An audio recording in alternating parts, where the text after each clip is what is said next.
to have you guys. Great to have you guys. Thank you for being here. Blue Highway, what a beautiful name, and we got a blue background. So, the first time you heard about it, the first time I personally heard about it, it was all like this, very far-fetched thing. Are we really going to see ferries come to Malibu?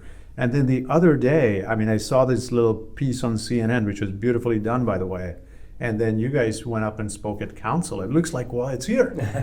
It's here. We can get on the boat. We can get a couple drinks. This is going to be awesome. Yeah. But walk us through the start of it. I'm sure, how did this all begin? So I write a column for the Malibu Times called Driving Change. And during the last fire, or maybe the month before, Franklin, I was sitting in traffic on PCH, looking out on the ocean and not seeing a single thing on the ocean. And I said, what is wrong with us? Hong Kong moves 12 million people a year on the water. All over the world, the water is used to travel. And here we are with a gigantic coastline that has no boats on it. So I wrote an article in the Malibu Times and called it the Blue Highway, kind of tongue-in-cheek. Mm-hmm. And I was talking to Helen Conrad about it a little bit, and she really loved the idea. And then she started talking to some people, and she formed this. She found all these individuals kind of thinking the same thing. And she brought us all together, so we're all kind of working together with a common goal. And the common goal was Malibu to Santa Monica was the initial one. And from that, it grew. And the overall idea is to, in the initial term, get us down to Long Beach and maybe up into Ventura, maybe even all the way up to Santa Barbara.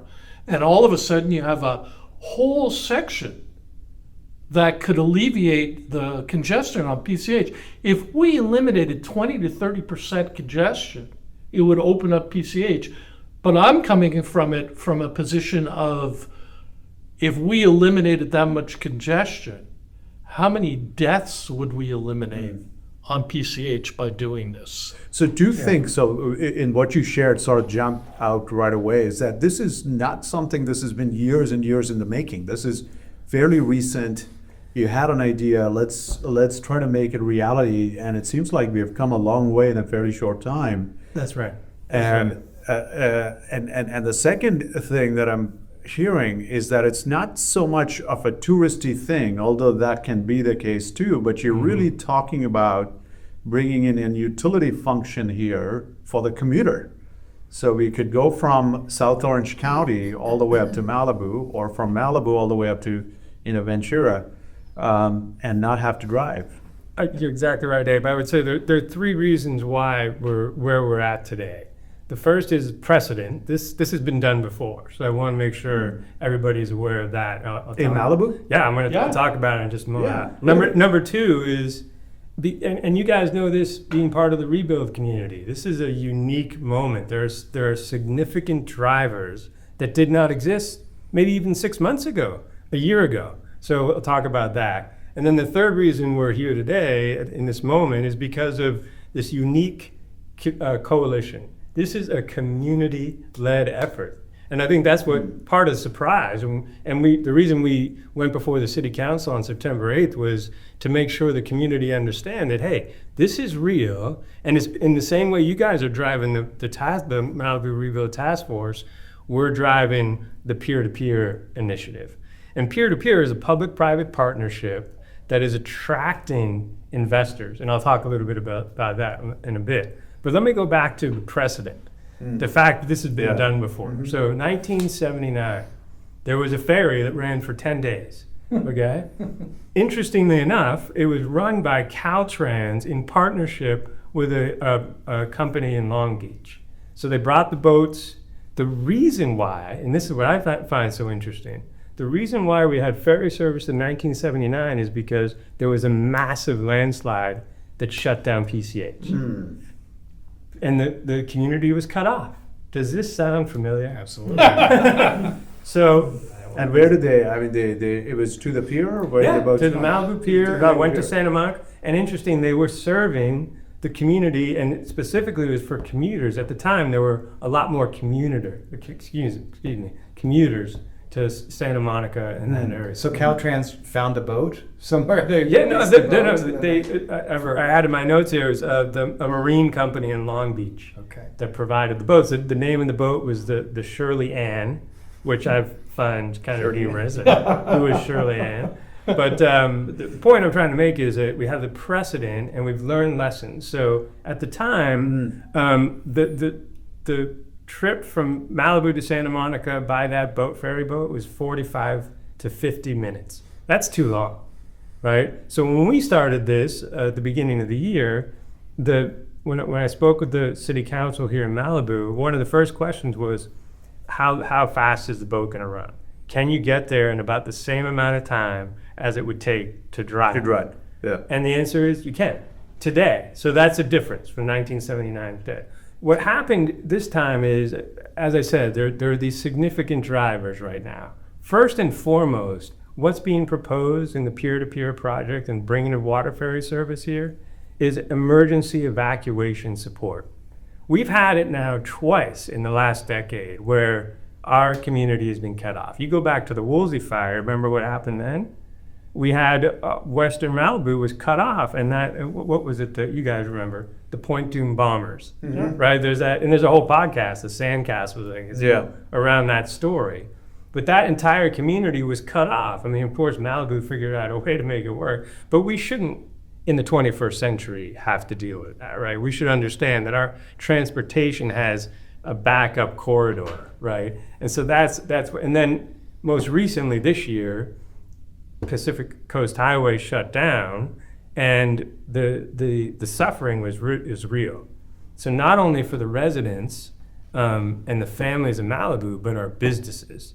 Yeah. And so another driver today, and just this past week, we had great conversations with Malibu Chamber of Commerce, Santa Monica Chamber of Commerce. They are all in. We've been talking business investment districts. There's a real sense of, wow. The interesting thing and why this kind of works now is because the people behind this, starting this as a private, non-public company.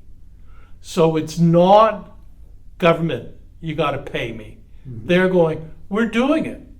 And through our research and discussions, every ferry in California is subsidized by the government because the cost of the tickets would be too expensive to turn it into mass transit. And that's really the key here.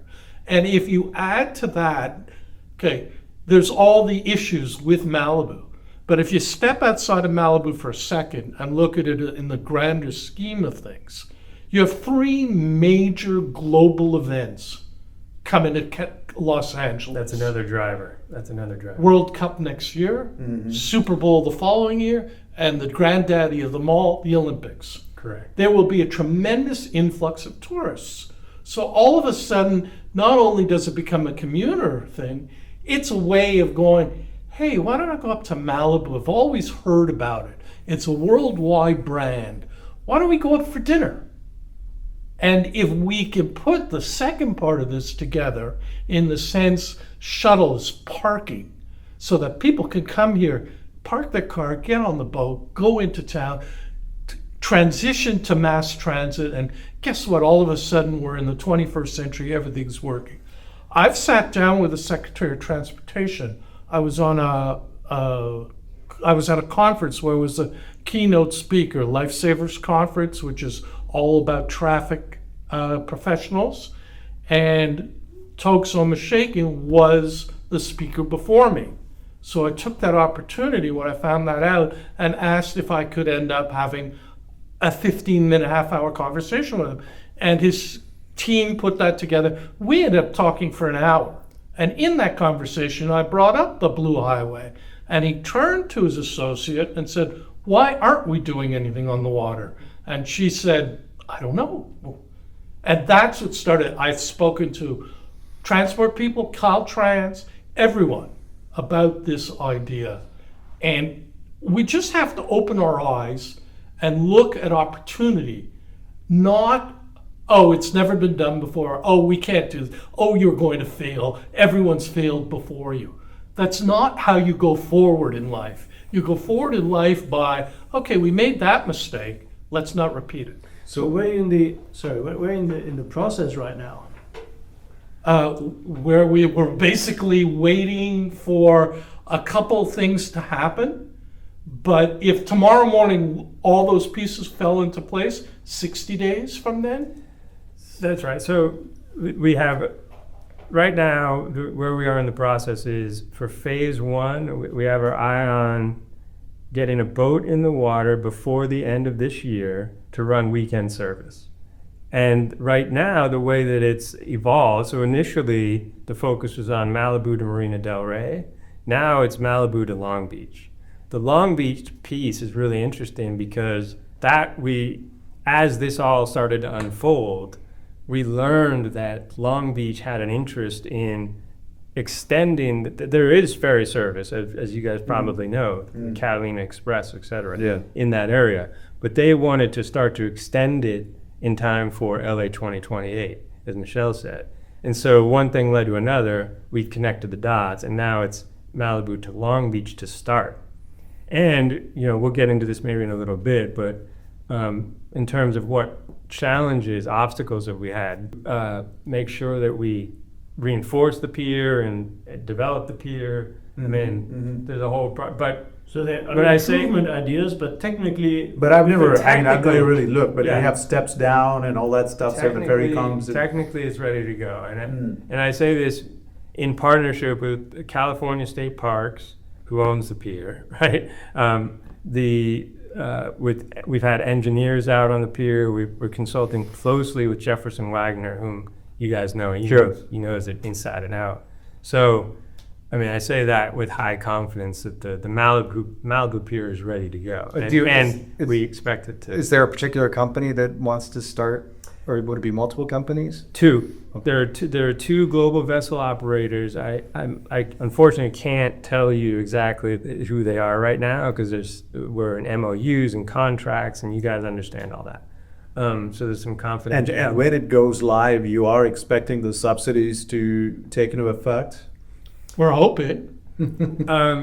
Would they be city subsidies, state subsidies? I think state. More from what we understand, that is our intent, is to push hard for that, and that's where our coalition and other development over the last 6 months is we've quickly ramped up this.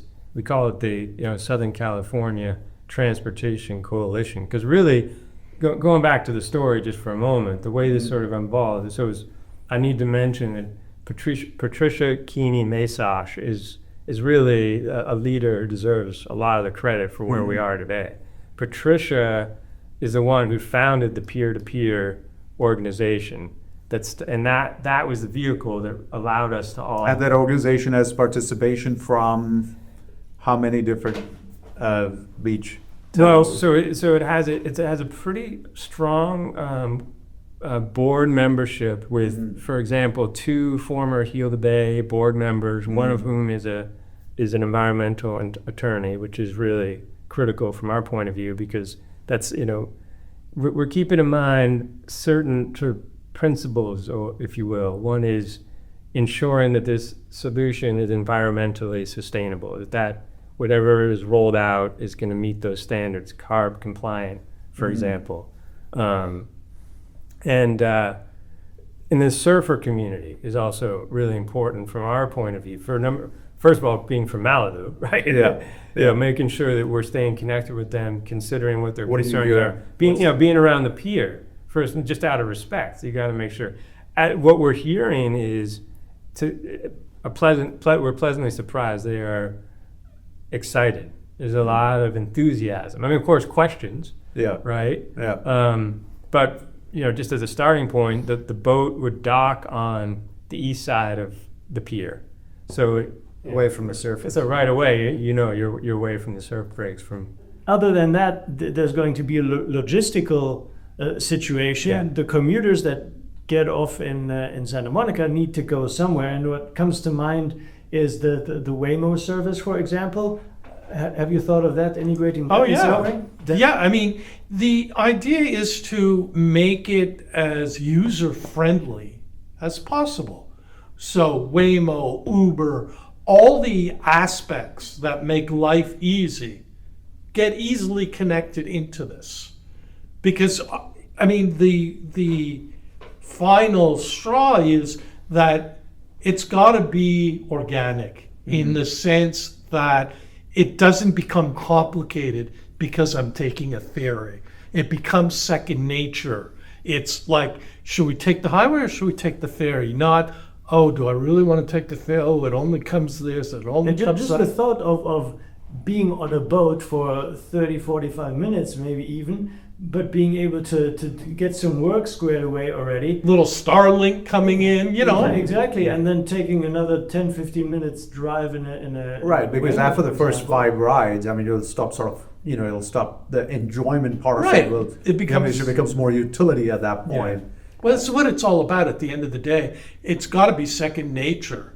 And it's got to be priced in such a way that the person who's working in Malibu can consider it instead of using their car. Because if we really want to eliminate the congestion and make it a safer place and a more interesting place, because if this portion works, then how far is it to think about putting up parking facilities, limiting some parking along PCH, making, the thing that drives me crazy about PCH is people are going to the beach and they're opening their car doors and they're literally 6 inches from a car going 55 miles an hour. Changing and And there's surfboards hanging out, sticking Right, out, exactly. beyond the Or yellow a baby line. carriage or whatever. So it seems like the stars are lining up like never before. What are your biggest worries about this becoming reality?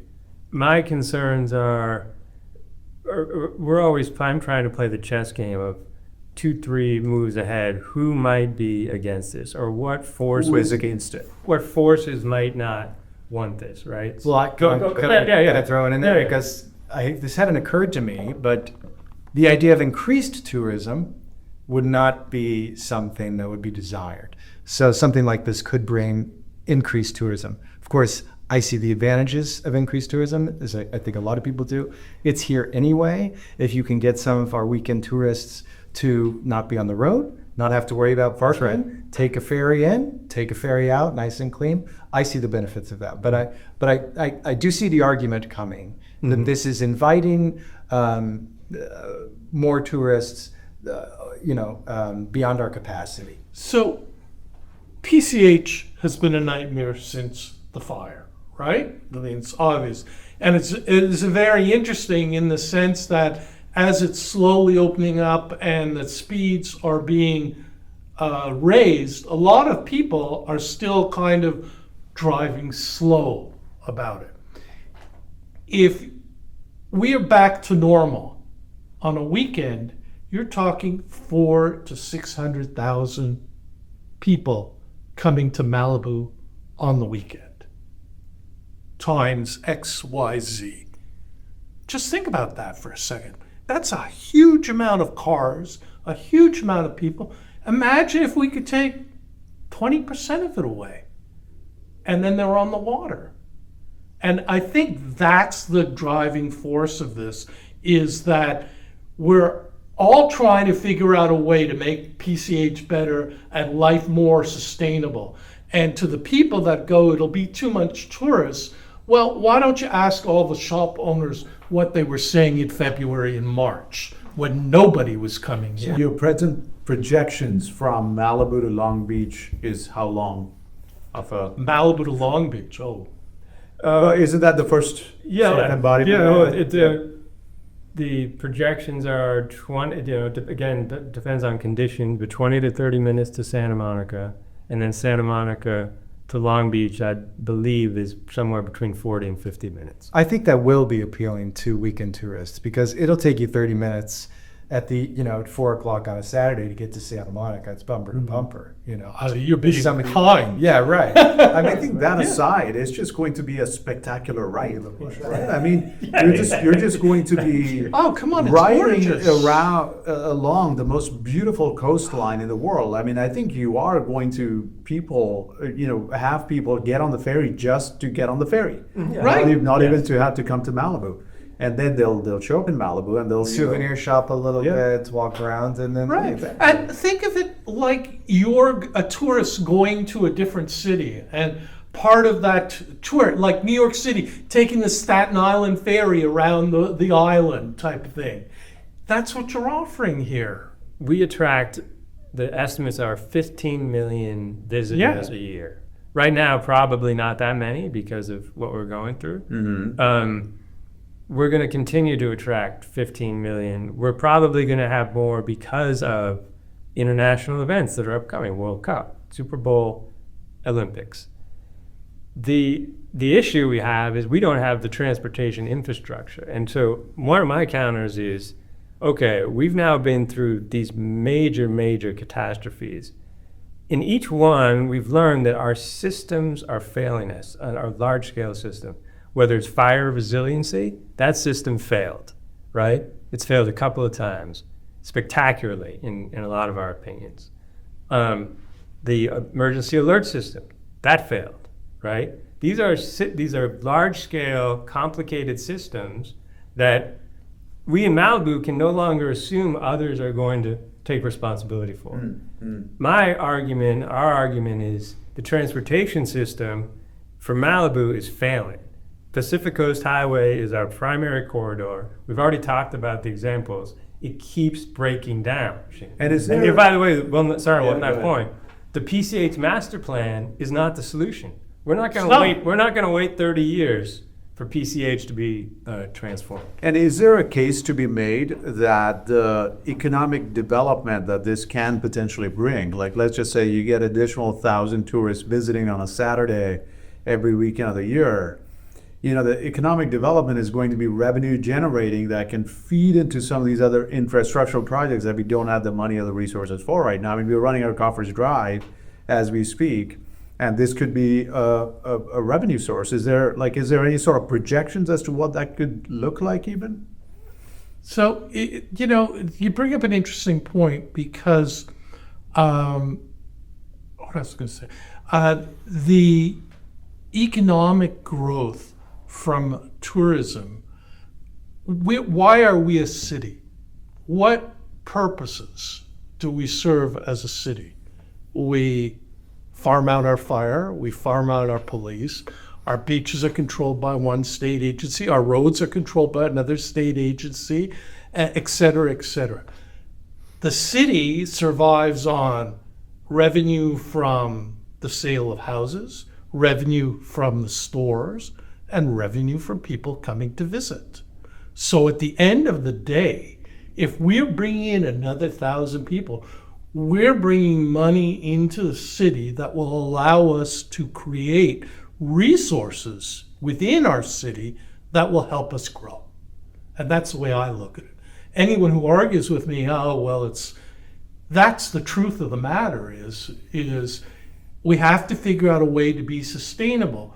2 years ago, the city was in a plus with the amount of money they had in its coffers. Now we're in a negative. Why are we in a negative? Because of the fires, because of all the infrastructure problems that are being hit. I mean, the fact that they're finally coming into the 21st century by burying lines on PCH, think about it. So it's time for people to kind of stop looking at how things were done in the past and how we used to do it and kind of look forward and say, okay, we did it this way. That doesn't necessarily mean it's wrong, but how can we do it better? And this is a better. Is there, so obviously there is the sentiment that our beloved, unique, rural Malibu will no longer remain that way if we have a whole bunch of folks come in and out. What would be the response to that, firstly? And secondly, let's say our like there's this saying, we plan for everything but success. And let's say this really takes off and we're seeing boatloads of people, and indeed this becomes a catastrophic thing to handle and manage. I mean, you can't get past the pier and so on. Is there any vision or thought as to how we could create infrastructure to manage that so we continue to kind of look organized and we're embracing this traffic?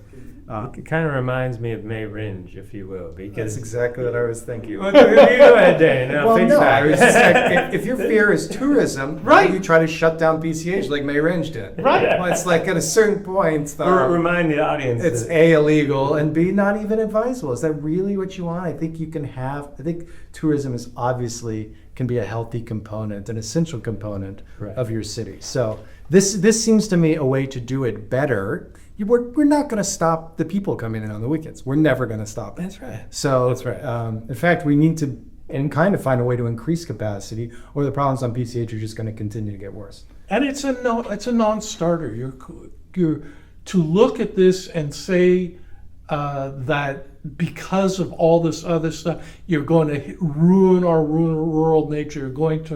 We're not. We are who we are. It's up to us to keep us the way we are. And that doesn't mean creating laws and stuff that stop growth. And I'm not about building Malibu to that we're Bel Air by the sea with Vegas lights. I'm here about the unique reason that we're Malibu is we're a rural community, and you don't have to lose that to have this. It can all work hand in hand, and I think that is just an argument that people use to stop the growth. I mean, the city was created because they didn't want a sewer system, right? Yeah. Guess what the city needs now? I know. Well, to me, this seems like a way to move people around, essentially. That's what it is. In a cleaner fashion, in a quieter fashion. Great, both great things. And you can get an economic benefit out of it to the city. I mean, those are 3 wins to me. That's Yeah, how I I mean, see it. basically what you're saying is that that two things can be true at the same time. And, we have the capacity to improve our capacity, so to speak, right? I mean, if we do see this take off, then it's not like we're going to be sitting around twiddling our thumbs. We will take care of business and make sure that it is organized, it is useful, and people are continuing having a good time. So what does it take, practically to make this real? Does it have to go through council voting? Do residents have a vote? Like, how does this work? Yeah. So can I speak to? Go for it. Yeah. So, so first of all, I want to make sure I get this point in because I forgot to mention it with the global vessel operators. They're California licensed operators. That's really important. We've gotten over that hurdle. I just want to make sure that's on the record. Yeah, I was very, very concerned about that. No. I appreciate that response, but you'd be surprised. There are people there. You can't do it because you don't have California's licensed operator. No, we got that. Thinking again, bigger picture of where we've had some failures in the recent past. I think 2 of the big lessons are, one, as we talked about, the systems, and not ensuring that the systems were maintained and invested in, et cetera, or maybe fully understood. The other area are partnerships. And I think what's really interesting about our story today and why we're where we are today is how quickly we've ramped up this coalition. So, because remember, we all care about Malibu. We're talking about Malibu here, but this solution is for the region. This is a regional solution, right? And so it's not just about Malibu, although Malibu is leading it, and I think we should feel good about that, take some pride in that. But what has happened, which is remarkable from our point of view, is we have lined up a tremendous coalition. The city level, the state level, the county level, the federal level, and then again, this is all being driven with the private partnerships. So we've got private equity, we've got some individual investors that are really excited about this.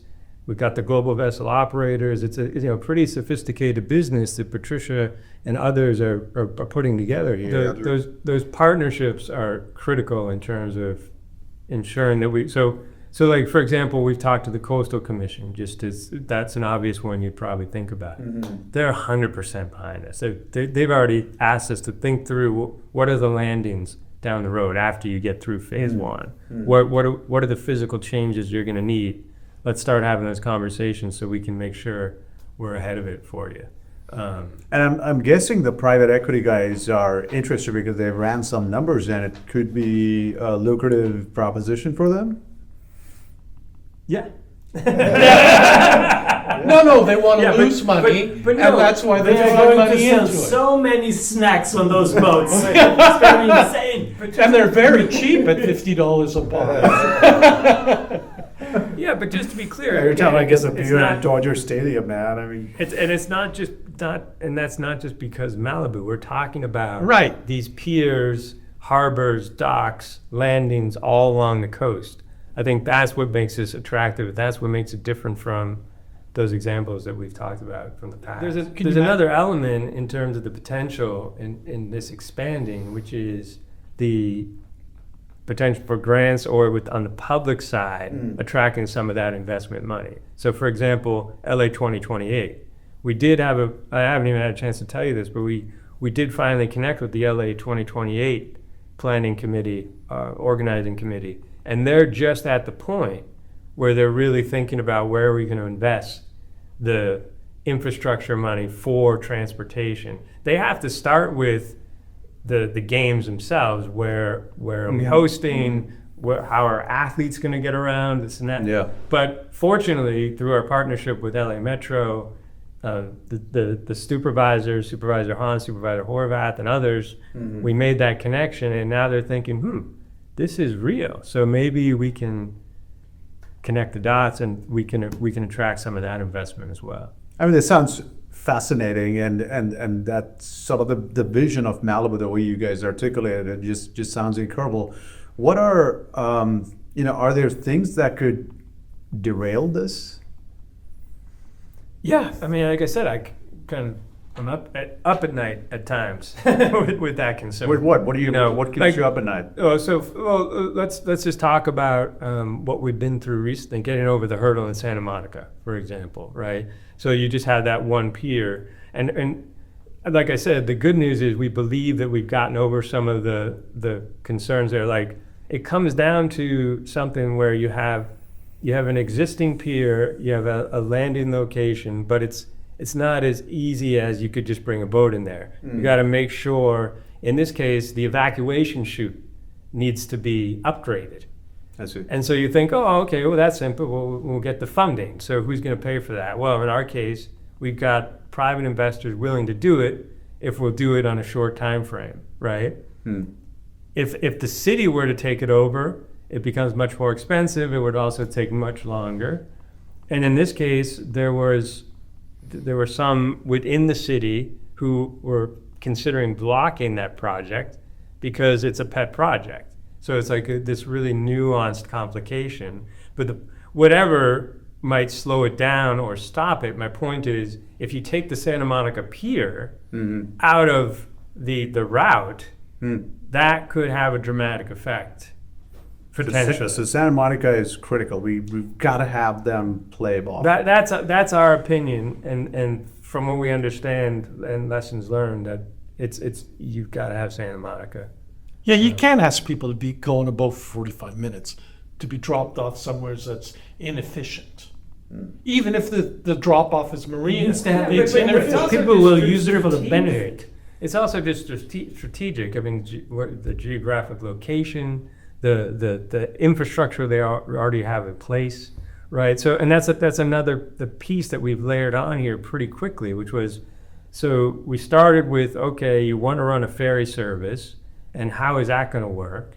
Well, once they got off the ferry, where are they going to go, as you guys were talking about? So short term, we have the LA Metro partnership, and we have some parking locations, plus shuttles at LAX. LAX is a really attractive element to all this, right? Because that could become a hub, especially for these events. Sure. So we've already got that mapped out for the phase one, the public transportation on the land side of the equation.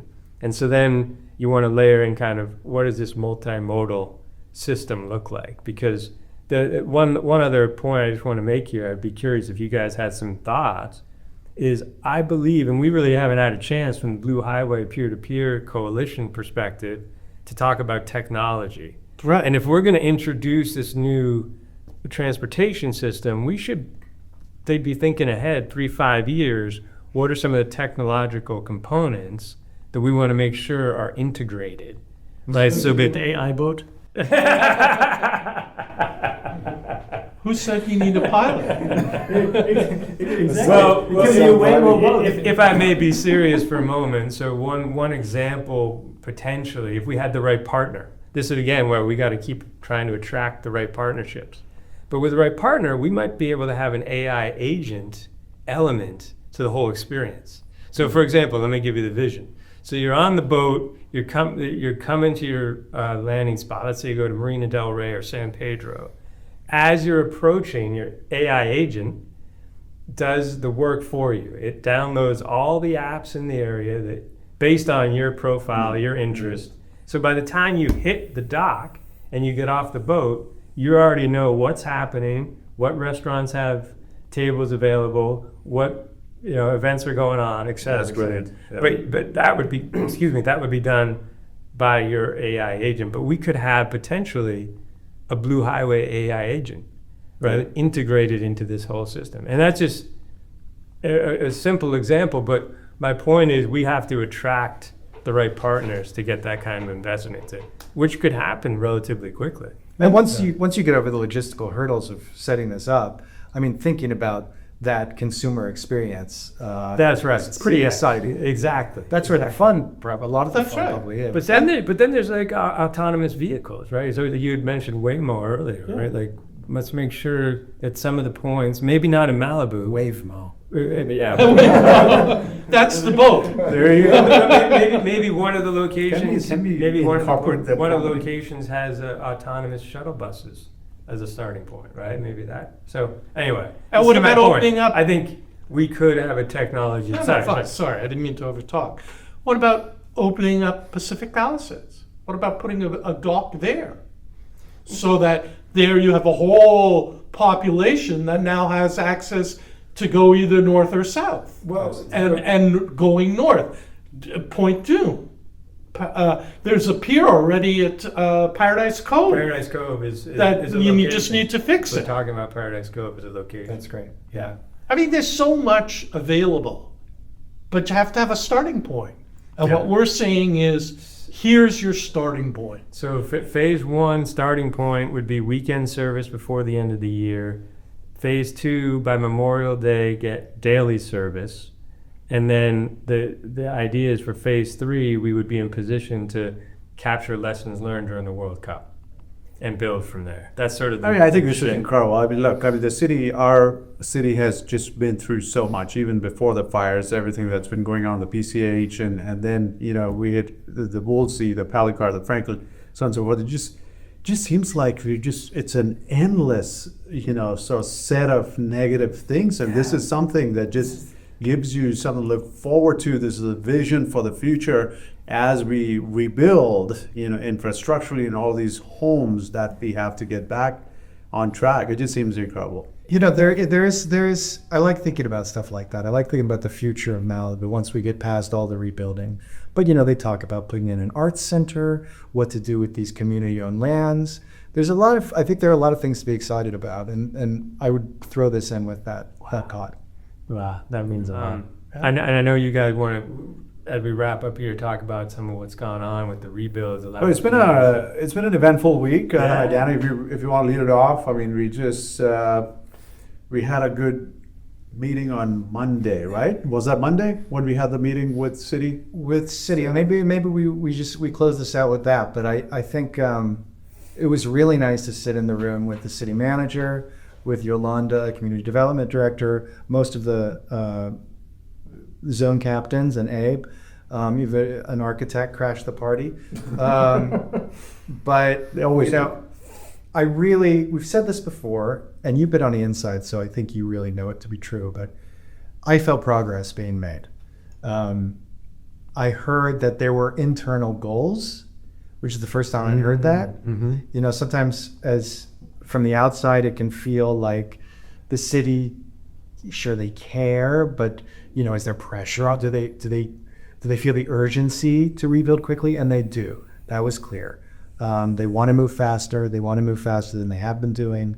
They want to hire more people, and they want to get 100 permits issued by the end of the year.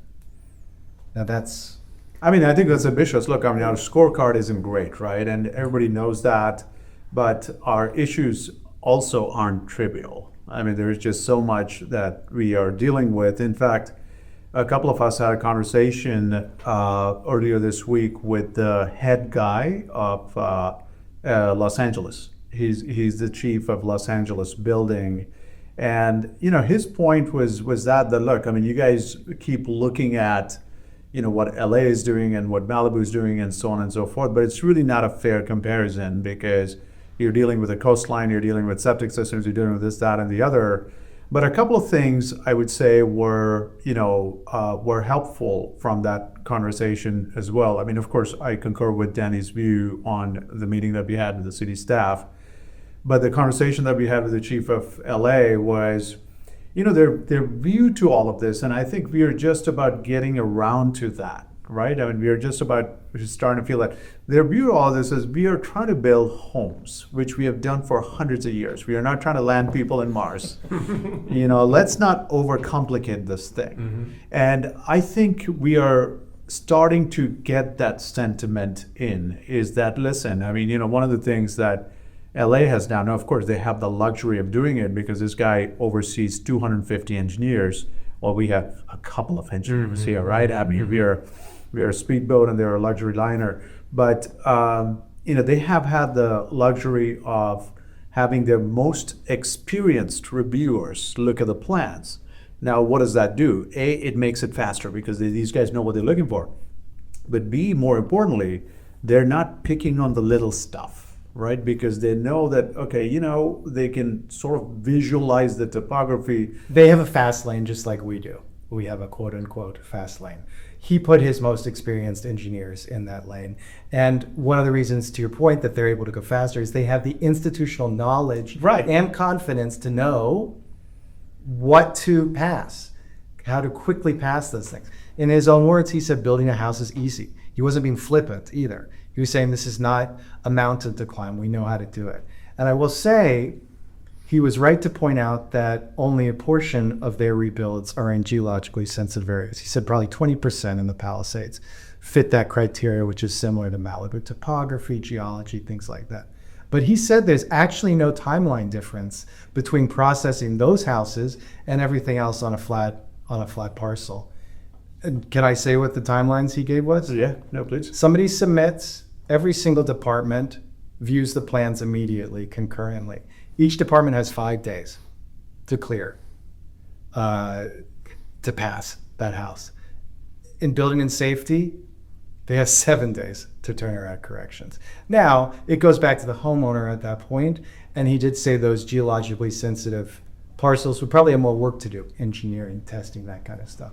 But still, they're getting their corrections in 7 days. And they're getting permits out the whole end of the line in 4, 5, or 6 weeks. So that should be our target. We're never going to reach there. We're not going to be as fast as LA, but it should, you know, they're a pace car.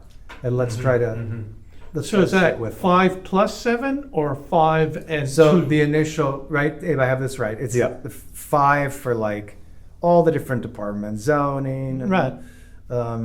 environment, Fire and this and that, yeah. DWP. They all look at it at the same time. So they have 5 days. And then when it gets into the plan check phase, there's an additional 7 days for that department, the engineers to look at. So technically, give or take, in 14 5-day weeks, Right. you could But have there your are- first, There are intervals where the homeowner and their design professionals Right. work on their own. but the first pass, Yes. in essence. Yeah, and that's what brilliant. we've been seeing is if the homeowners and their design teams are on top of it, they are able to get permits through in about 60 days, even in LA, That's and fairly fabulous. large. And buildings they're so on actually and so they're forth. even calling people after they get Yeah. those corrections after 7 days. If they don't hear from the homeowner for a while, Yeah. they'll call them. They'll be like, "Let's go." That's been one of their biggest problems. Their biggest puzzlements is after the first set of corrections, they're seeing a lot of people not come back, and they're probably reeling with a bunch of issues, insurance money and this and that, but that's what they're trying to figure out at their end is why aren't people coming back? Which we are doing as well. I mean, I think we've started to follow up with ownership and what's going on. I mean, if there's a long prolonged silence, then we're trying to reach out and make the process as easy as possible. And I think in fairness to the process that's underway, in the last 3-4 weeks or so, we've seen some very active commitment to reducing steps and cutting through. So, the kind of things that will frankly not lead to either building a better structure or a more safer structure or whatever, but it's just getting from point A to point B, right? I mean, how do you upload your plans on the development portal? Previously, there used to be multiple steps. They just slashed it down to 50% of the number of steps, and that's getting live today. Having a checklist in place, so when people are submitting, you can check off that it's not an incomplete submission. Orchestra is going live here by end of the month, so are all of those going to sort of be an end-all, be-all savior? No, but I think collectively they all help. They all help. So I think we're getting there. The momentum is there. We, on our end, we are also seeing a lot of people not sort of jump in yet. They're just either waiting on the sidelines or some of them are kind of checked out. They're still mentally not there. We are doing what we can to get them in the fray. Because right now, if the city just decided to pick up the red stamp and stamp all of it, we'll probably get like 15 permits, that's it. Because there just isn't enough stuff in the pipeline. And how long does it take in here to get a permit? Oh, Michel. Well, I don't do buildings, so. I mean, it's 8 months. Okay. Our first couple of permits, like we have 2 issued, maybe a third one issued today, I don't know. But it's been taking that long. And these folks were on it right from the get-go. Now, I will say this, that the future cadence is going to be a lot quicker. Folks learned a lot at the cost of the first couple Right, of permits of that went course. in. So as we go through the process, more and more things are getting identified and so forth for future. I think a comment was made at the meeting that Danny was talking about is that if you turn in your plans today and if you're on top of it, there's a very good chance you'll get your permit by end of the year. I think what's also important as a resident of Malibu, there are a lot of things that we're really working on and that are atrocious, and then those things get sorted out, and then there are a lot of people that go like, okay, but why did it take so long? And I think it's really important to, when those things are being sorted out, to then expressing gratitude and being happy that it has been sorted out, to encourage the powers that made it happen to move forward and make more changes, and not sit there and go like, oh, we can do whatever we want. They're going to be upset anyway. So really, And I hope we are showing our gratitude for Yeah. these moments like Monday, and I think Yeah. we are. Yeah. We are, That's for a sure. good point. I mean, we enjoy whining, but Well, it's like we technology. get a little complaints podcast. here and there for sure. But, It's like technology. The first time you use it, it takes you a really long time to figure everything out and make it work properly. And then once you get used to it and you're working it on a regular basis, your timeline shortens. And I will say this: I like having the feeling that we're all in this together, and it's not us against that. And That's right. I do think that's where we are today, which is great. And if we can get that 8-month timeline down to 3, which is what is being proposed here, it's September. You'll have it by New Year's. That would be quite an achievement. I hope we can get there. and along with the Blue Highway, I think this. Our vision. No for construction Malibu- necessary. No construction necessary. That's right. That's Anyway, right. if I may have just a few more comments on Yeah, the please. highway, Please. just to wrap it up here. I mean, speaking of gratitude, I do want to also point out, because we did talk about some of the contention with Santa Monica. Today, as we speak, there's a lot of positive momentum in Santa Monica, so we're pretty optimistic that they're going to be part of the solution. Number 2, I just want to make sure everybody knows peer-to-peer.org is someplace you can go to learn more, but also there's a survey. If anyone is interested, wants to give their input, what they think about the potential service, with whether or not they would ride the service, there's a survey available on peer-to-peer.org. And then lastly, I think Michelle and I'll let you make the final word, but Patricia has been leading this, done quite an amazing job. And, I think our vision is when we come out of the rebuild, just to bring it home, that we have some things to look forward to, some new solutions in place for the community, for our city, for our region, and this is one possibility. And to take advantage, to look at where we are now and where we could be in the future, and everything coalesces at the same time in the sense that our growth by rebuilding everything, we learn from it, we grow from it. Our start on the Blue Highway, we learn from it, we grow from it. And what happens is we end up having a better survival, a better way of living.